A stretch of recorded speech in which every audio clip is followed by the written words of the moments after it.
I don't know what to expect from these articles, so we're just going to talk about it together. So, an inside look into Rook and Companion's progression. And here's a look at the skill tree and stuff and things. I didn't get a chance when I was at the hands-on event to really get stuck into the skill tree. I don't know if you did, Kala, and I hope you feel better, sweetheart. I'm sorry to hear you're unwell. But I don't know how much you got to do about like involving the skill tree, but I didn't really get a chance to get like right into it. It's really, really, really cool. Just out of curiosity, guys, since we're talking about companions and stuff, how do you guys feel about the shift from having 3 companions in the previous games to only having 2 companions now? How do you guys feel about it? Because I know that some people really don't like the shift from 3 to 2. It feels too Mass Effect for them.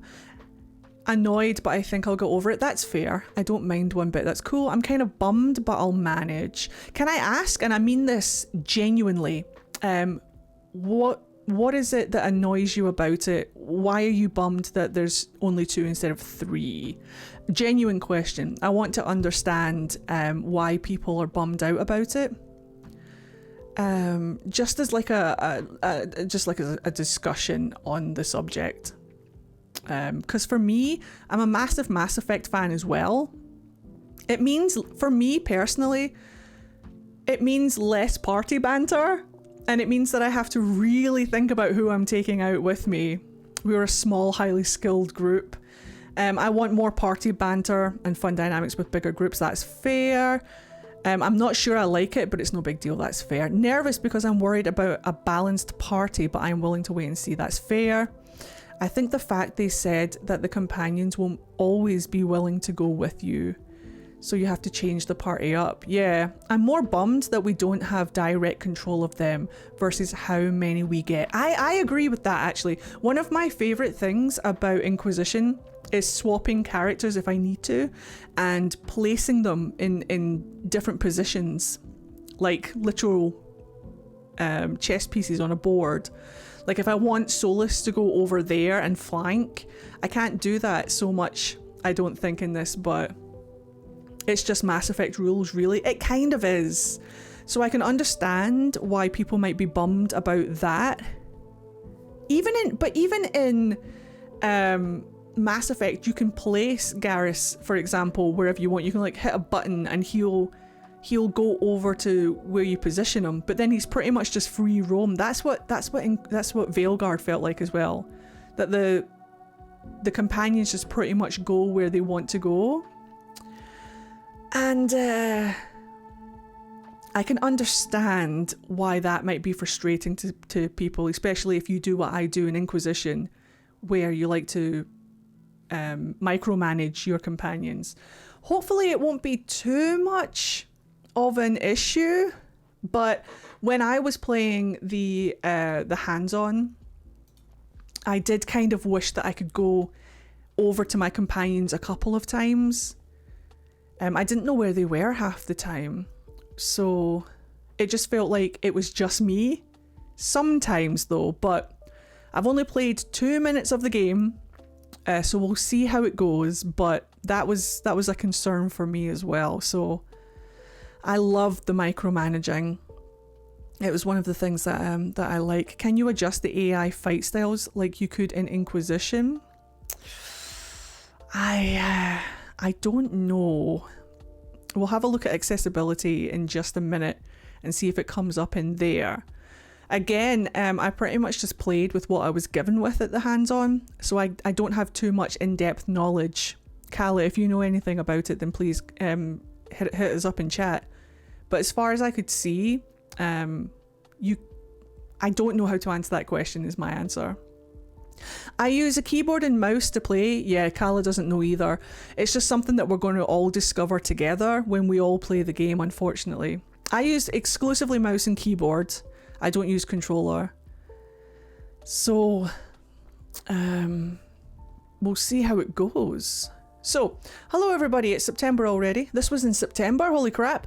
Today we went into a deeper dive into progression. We want to dive deeper into progression, items, and companions. With this blog and accompanying videos, minor spoilers in the videos. Minor spoilers, guys, we have a minor spoiler warning. Hopefully after today, players will have a better sense of how to customize Rook and unite the Veilguard. So, we have our first video. Let's watch it together and see what it is about. Hell yeah. So the following video shows moments from within the game and may be minor spoilers to some viewers, so viewer discretion is advised. I'm Hilary Heidi, a producer at BioWare. Let's take a look at game progression in Dragon Age The Veilguard. Okay. Over the course of this video series, we'll cover skill progression, item progression, and companion progression. My goal is to build a rogue assassin who darts around my enemies and strikes them down with poison blades. In order to craft this build, I'll need to invest in the right skills, find and upgrade gear, and ensure my companions complement my strategy. Let's start by looking at skill progression. As you complete missions, find codex entries, explore the world, and kill enemies, you'll level up your class. Each new level grants more health and unlocks skill points. Level grants more health and explore the world and look kill at him skulking enemies. off. You'll level up your class. Each new level grants more health and unlocks skill points. I love him. The Constellation skill tree is where you spend points to unlock new skills. Each class has a unique skill tree and can specialize in a specific form of combat. Specializations unlock at level 20. Rogues can specialize as saboteurs, Veil Rangers, or duelists. I've said this before in previous videos, but just in case you haven't seen it, I will explain again. The icon that's next to each specialization is a representation of the skill sets within the specialization. So for example, Duelist has Antivan Crow, which means that most of your skill sets within this specialization will be based on, will be Antivan Crow themed. This one will be Lords of Fortune themed, and this one will be Veil Ranger themed. So it kind of, it's like a stylization of what your skills, attacks, and spells are going to look like. So if you pick Duelist, all of your attacks will be themed around the Antivan Crows and their fighting style, for example. So that's what these symbols mean. But yeah, I've said that before, but I'll say it again. I'm going to build toward the Duelist specialization, which emphasizes agility and poisoning enemies with necrotic damage. There are 4 types of skills: traits, passives, abilities, and ultimates. Ooh. Traits are activated by button combos. The Riposte trait launches a powerful counterattack after a successful parry or defend. Passives are skills that are always active. The Death's Blessing passive gives you plus 10% necrotic damage. Abilities are actions you trigger during combat. With the Toxic Dash ability, you dash toward your target to land a deadly blow, dealing necrotic damage. This also applies the Sundered status, but we'll talk more about statuses when we get to companions. And finally, ultimates are high-impact, large attacks that take longer to charge up, but create devastating amounts of damage. Within the Duelist specialization, I have access to a unique ultimate ability called a Murder of Crows. I'll unlock this ability and then switch over to my character screen to equip my new ultimate. You can swap out your abilities and ultimates anytime you're not in combat. You can also enhance your abilities with enchantments, but we'll get to that in the next video. By leveling up, unlocking new skills, and choosing a specialization, you can start to design your ideal playstyle. But this is only the beginning. In part 2, we'll talk about item progression. End it now. Wow. Okay, cool. Do we have any questions? Did you guys like what you saw? Is there anything that you don't like about the skill tree at the moment? I love the look of the combat. I do too. The combat's really fun, and honestly, the rogue is really fun to play The combat is just really dynamic. It's really fun. The only like real criticism I have for the combat is that I couldn't find a lock-on option. I hope there is one. There was a couple of times where I was fighting 2 opponents and I had the first opponent down to like 1 HP and then my character would just automatically start attacking the other one. And I'm like, no, finish that guy. And I wish that I could just like lock on to different things so that I could just like focus on one enemy at a time. I also couldn't find an option to get all of your characters to attack the same target, which I hope there is something like that in Veilguard, because I will miss that from Inquisition if there's no way to get you all to target one character. What you have to do is open up the wheel, you know, the pause screen. You have to target the enemy that you want your companions to attack, and then you open up that pause screen and get them to attack the enemy that you're targeting. But it takes time. In Inquisition, there's one button that I press. Like, I lock on to a target, press one button, and everyone attacks that target all at once. It's like 2 buttons technically, so lock in, press the button to attack. So, but at the same time, that's a nitpick. Like, that's the only thing that I could really like criticize. Everything else about the combat I really liked. But I'm excited to hear what you guys think about the combat when you play it. So let's move on. Reaching a max level of 50. So the max level is 50. Rook will be able to have a unique playstyle tuned to deliver coordinated attacks alongside their companions. The largest experience boosts come from completing quests. The bigger and more monumentous the quest, the bigger the bonus will be. Rook also gains experience from killing enemies and exploring, but gaining level is most efficient when helping the people of Thedas and taking the time to deepen Rook's bond with the Veilguard. What's this? Whee! Specialization Spellblade. I'm really excited to try Spellblade. I think that's one of the specializations that I'm most excited for is Spellblade. It's Antivan Crow themed as well, so that's really fun. After enough experience points, Rook will level up and be awarded with a skill point to place on the skill tree.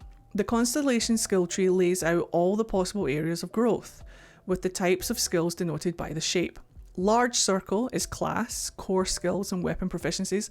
Diamond is an ability, can be assigned to the ability slot at the bottom. Medium circle, major, passive or ability upgrade, adds effects or modifies existing abilities or stats, like guaranteeing a critical hit or on knockdown or extending range. Small hexagon is a trait, modifies existing class skill, like counterattack, extending an attack combo or missile block return. And a small circle is a minor passive or stat boost, increases efficiency, increases efficacy of abilities, passives or stats. Efficacy? I can read, I swear. Node selections are designed to harmonize into cohesive builds. This ensures that Rook's strength is always growing as the playstyle is being refined. Still, if another path calls to the player instead, skill points can be refunded individually or the entire skill tree at any time with no resource cost and spent elsewhere. So if you don't like the build that you're making for your Rook, you can just refund all of your skill points or one of your skill points or however many skill points you need for no cost and respec them, which I really appreciate. Each class will also have access to 3 specialization areas outlined in our combat blog. Rook can gain powerful abilities tuned to the theme of that specialization after unlocking it.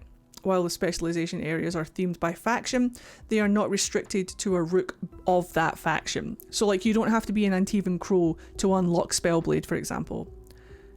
Or in this case, I should have just kept reading. For example, a Grey Warden Rook can still take the Veil Ranger specialization if they are a rogue.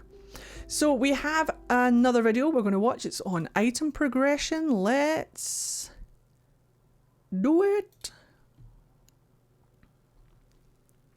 Squeaky chair. Let's take a look at item progression in Dragon Age The Veilguard. Your character, Rook, can equip up to 9 items. Each class has their own main hand, offhand, and alternate weapon. For example, my rogue has a sword, a rapier, and a bow for ranged attacks. You also have a helmet, armor, a belt, an amulet, and 2 rings. You can acquire items in 2 ways. The first is by visiting vendors and faction stores. The higher you raise your reputation with each faction, the more items become available for purchase. The second way to acquire items is simply by finding them in the world. For example, while exploring the Necropolis halls, I discover a new main hand weapon, the Enchanted Long Blade. Every item has stats and properties, as well as a rarity, ranging from uncommon to rare, to epic, to legendary.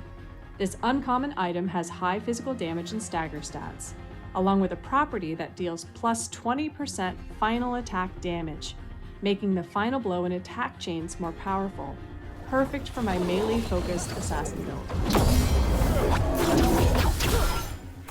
But what if I want to make it even better? At the heart of item progression is the Caretaker's Workshop. The Caretaker is a mysterious entity that has set up shop in your home base, the Lighthouse. I go where I am needed, Dweller. Now, I am here. Here you can upgrade item stats and enchant your items. The workshop has its own rank, 0 to 10. You can increase this rank by finding caretaker mementos out in the world, or buying them at shops. The higher the rank, the better your upgrades. When you upgrade an item, you'll spend the required resources, and that item will get a stat increase. At the same time, its level will increase by 1 until it matches your current Caretaker's Workshop rank. A higher rank unlocks new enchantments. These can be applied to an item or ability, imbuing it with a unique property. For example, I can enchant my main hand weapon with plus 25% more stagger to quickly set up enemy takedowns. I'll also add an enchantment to one of my abilities, Toxic Enchantment? Dash, to increase its crit damage by 25%. Your companion's items can be upgraded and enchanted as well. More on that in the next video. But the workshop rank affects more than just the items you bring to the shop. Anytime you find or buy a new item in the world, its level will match the current rank. So if your current rank is 1, new items you find will be at level 1.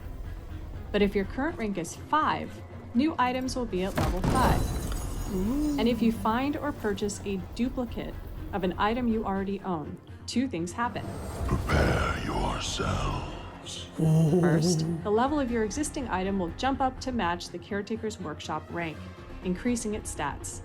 The item will also be empowered, unlocking a property and increasing its rarity.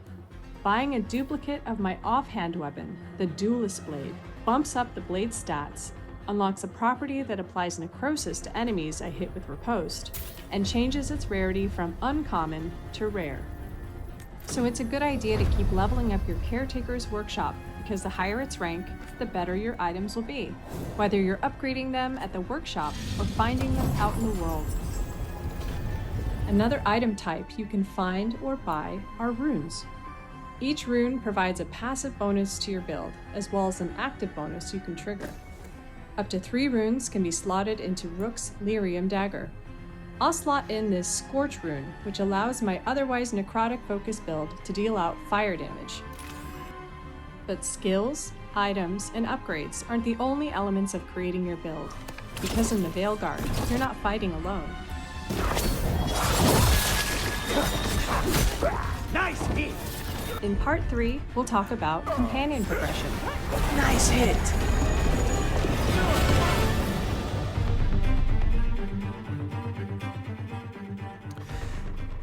That was one of my favorite parts of the hands-on playthrough that I was doing, is when you detonate a combo attack and all of your companions just come flying in at the same time and you all kind of like attack together. It's really fun.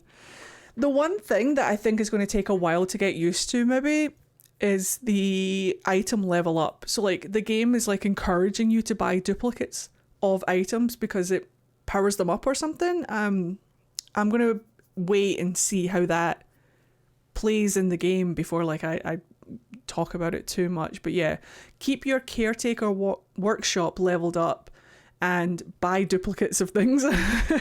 It seems like that's how you're going to get like better weapons and stuff.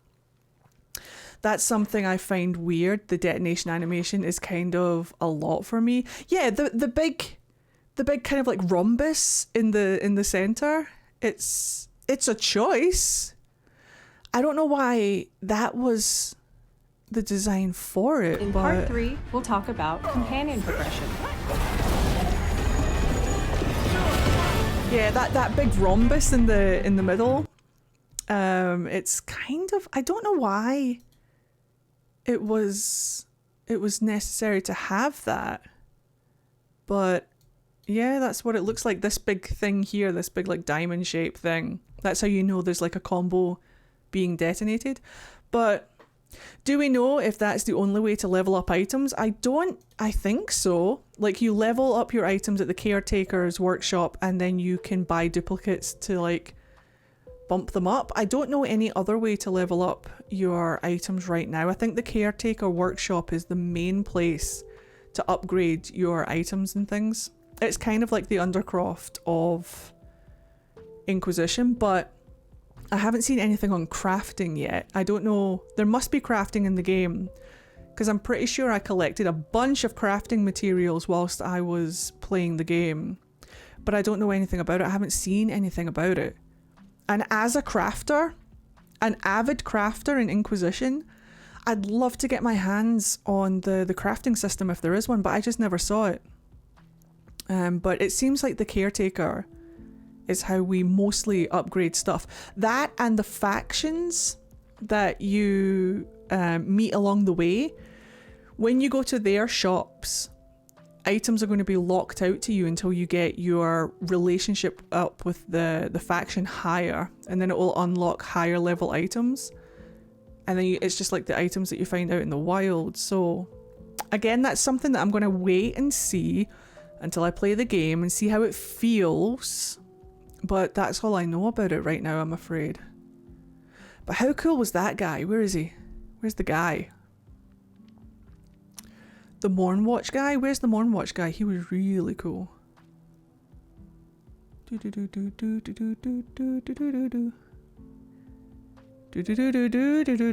Where is he? Let's see Antivan Crow. There he is. This guy. I don't know who this is, but he's cool. I can't wait to go to the Grand Necropolis. Smash! So yeah, here you can see the shop rank. You can max it out to 4. And you need these. Oh, this might be where the resources are going to. I collected a lot of wood. Well, I collected a lot of wood when I was playing the game. It might be to upgrade the rank of the shops of the factions. Is there no crafting system?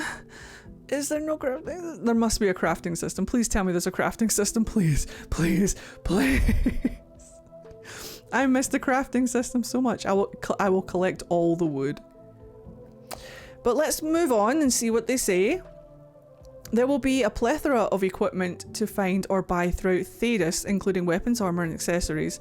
Each item will have its own stats and properties with respect to weapon and armor advancement.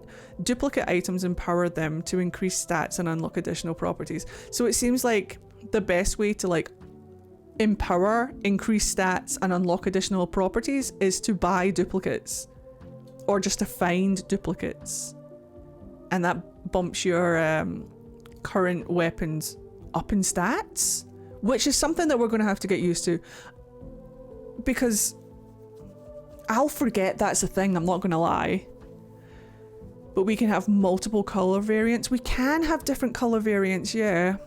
And there's glamours and stuff as well. Like there's the transmog system as well. So even if you don't get a nice looking sword, but it's got good stats, you can glamour it to look like something better. So we're gonna have to wait and see. But yeah, upgrade your caretaker's workshop, upgrade the shops, and buy duplicates, I guess, is the way forward. But we shall read on and see what else the article has to say. So, for more upgrades, Rook will find the caretaker's workshop in the lighthouse as seen in the screenshot. There it is!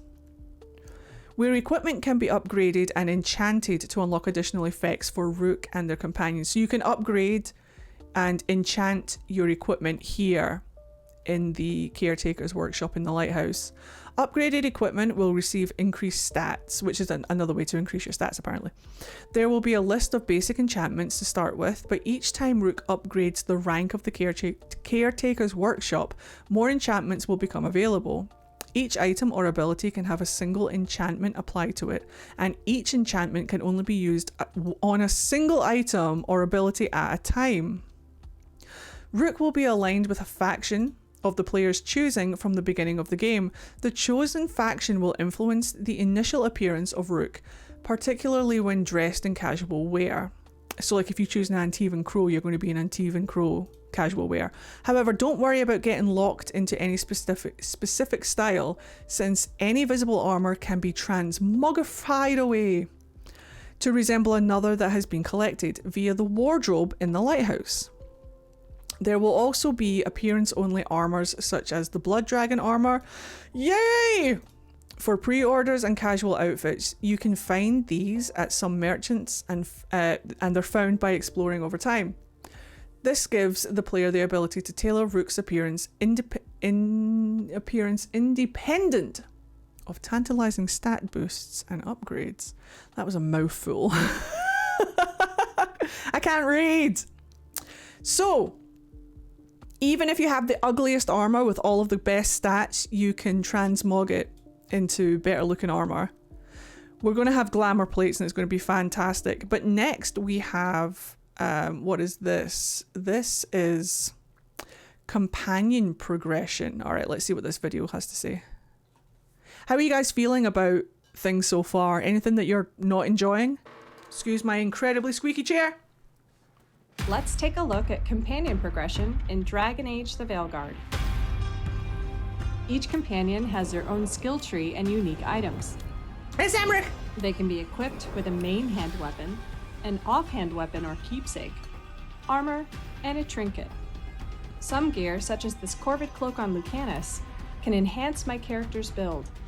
In this case, applying bleeding or necrotic damage whenever I detonate an overwhelmed target. And at the Caretaker's Workshop, I can upgrade and enchant companion items just like Rook's gear.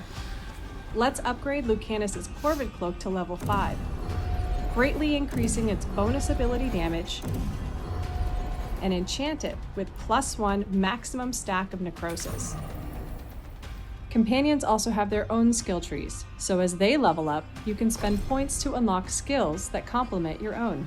Oh. Some abilities can serve as primers, applying status effects to enemies such as sundered, overwhelmed, or weakened. Other abilities are detonators, combining with primers to create powerful detonations on status-afflicted targets.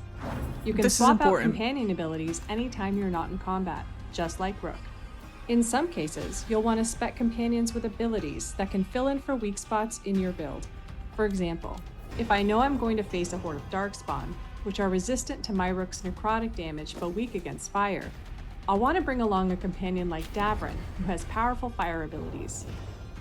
I'll also bring Nev, who can detonate targets that I've primed. First, I'll use Davrin's Asan's Strike ability to inflict fire damage and knock down his Darkspawn. Next, I'll rush in with Toxic Dash to prime a target with the Sundered status. And finally, I'll use Nev's Icebreaker ability on the sundered enemy to detonate it.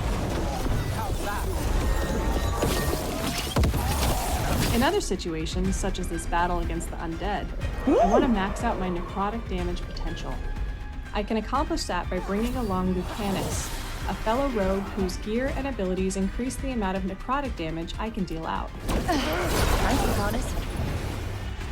Our progression systems allow you to finely tune your skills, gear, and companions to create the perfect build.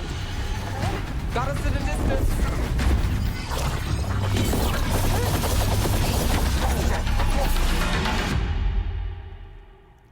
Sounds fun. Do you guys need a brief breakdown on primers and detonators? So basically what's going to happen is like each class has a different primer and each class detonates another class's primer. So I don't know how that's going to work with like 3 mages though. Like what if you want to take out Balara and Emmerich and you're a mage? You don't have anybody to detonate your primer, so you're not going to have those kind of combos. It's kind of encouraging you to take out a different variety of classes in your party, which is something that I can understand that's going to be like different for people. How do you guys feel about that? There she is, wife. You could use those for detonations, maybe. I think that comes with runes and enchantments. You can use those for detonations. I think. I don't think so.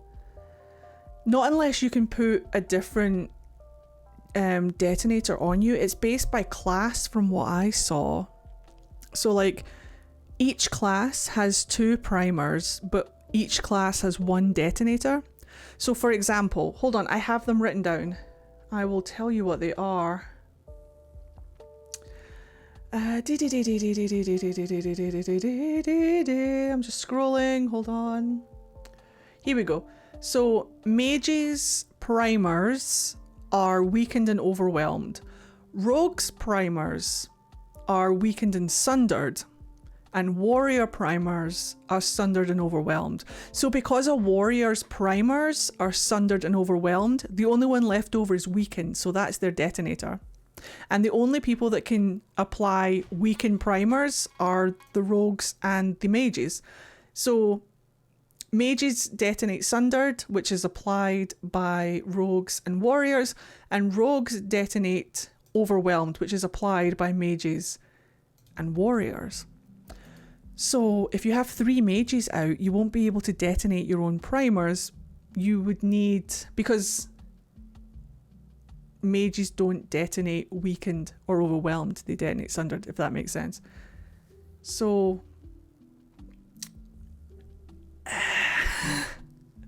I think Corin said there were ways to go with an all mage warrior rogue party by using different runes, items, enchantments, but I might be mistaken. No, I hope you're right.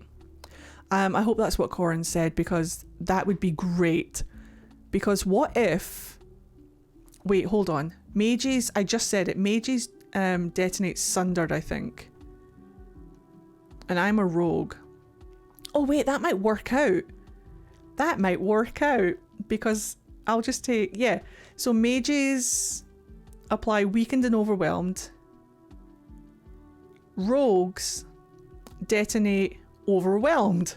So I will build my mage and Emmerich to only do overwhelmed damage so that Lucanus can detonate it, and then rogues can do sundered. Mages can detonate sundered. I'll be fine. Me, Emmerich and Lucanus are going to be just fine.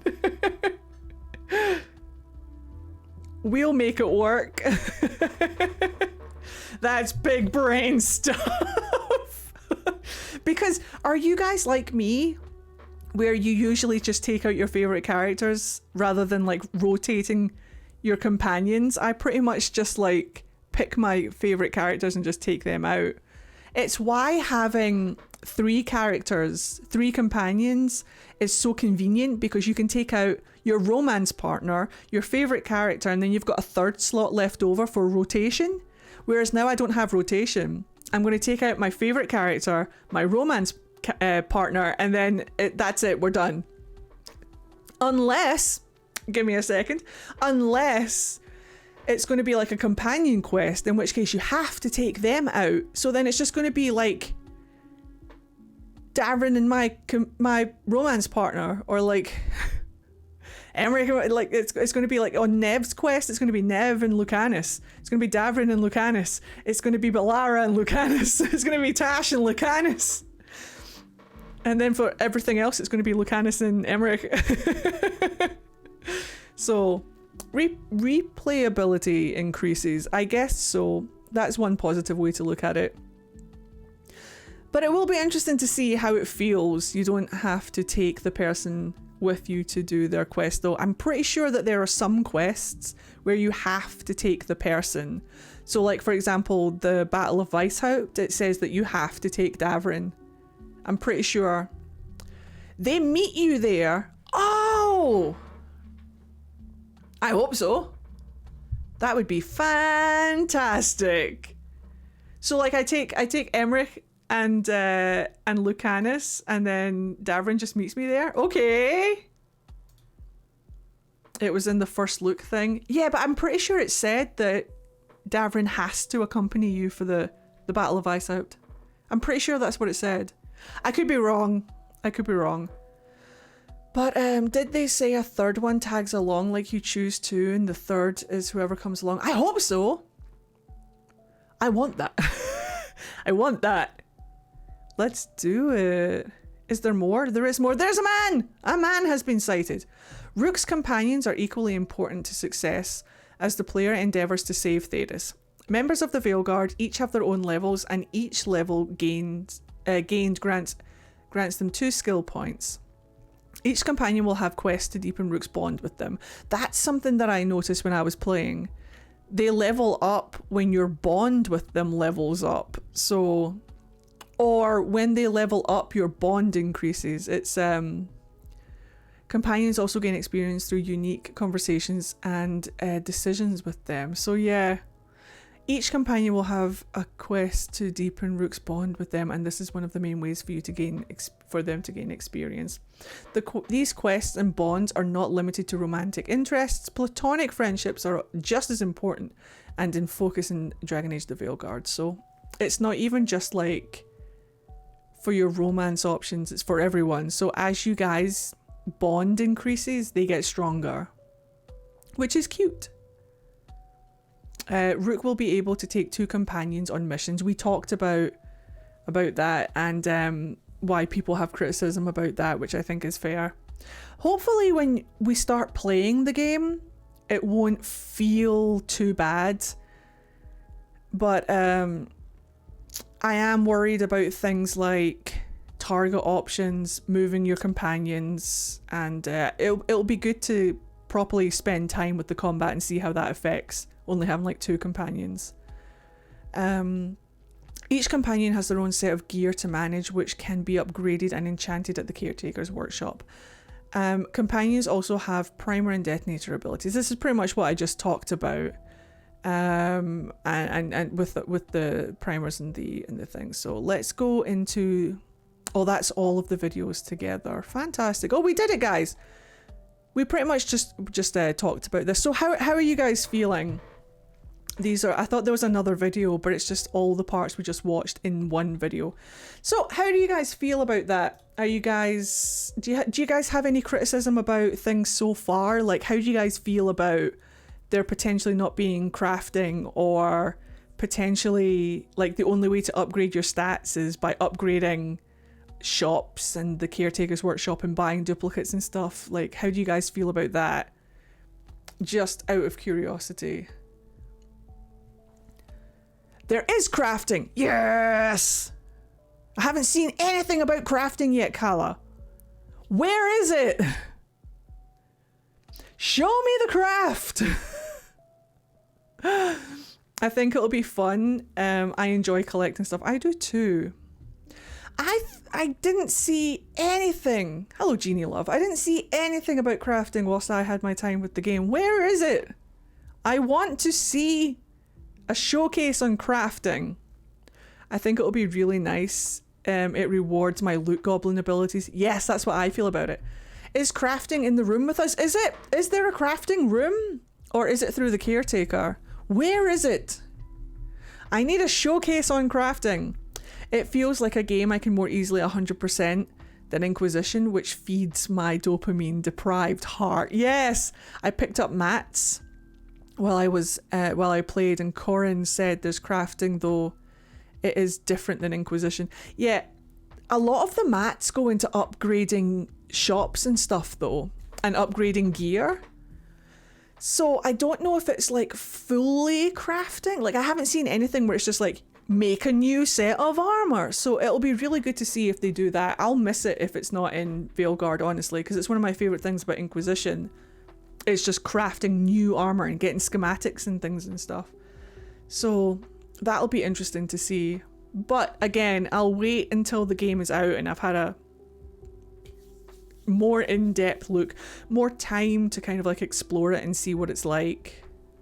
I want to see how different it is from Inquisition, because I really liked the crafting in Inquisition. But that's pretty much that article for now. After this, I'm just getting really excited for the game, honestly. This will be interesting, like the item progression will be interesting to see how that plays out. I think it's just going to be one of those things where we're just going to have to see. I'm really looking forward to trying to build different like mage builds and stuff, see what I can stretch out of this skill tree. Corin said in an interview that the crafting system in Inquisition was kind of a game of hand-me-down, so they wanted to streamline it a bit. I loved the crafting in Inquisition. We'll have to see. We'll have to see what happens. We'll see what happens. All right. Let me just finish this video. If you've been watching this on YouTube, thank you very much for watching. Remember to like, comment, and subscribe for more. Let me know all your thoughts and concerns, things that you like and stuff like that in the comment section down below. And I'll see you in the next Veilguard video. Have a good one, guys. See you next time. Bye.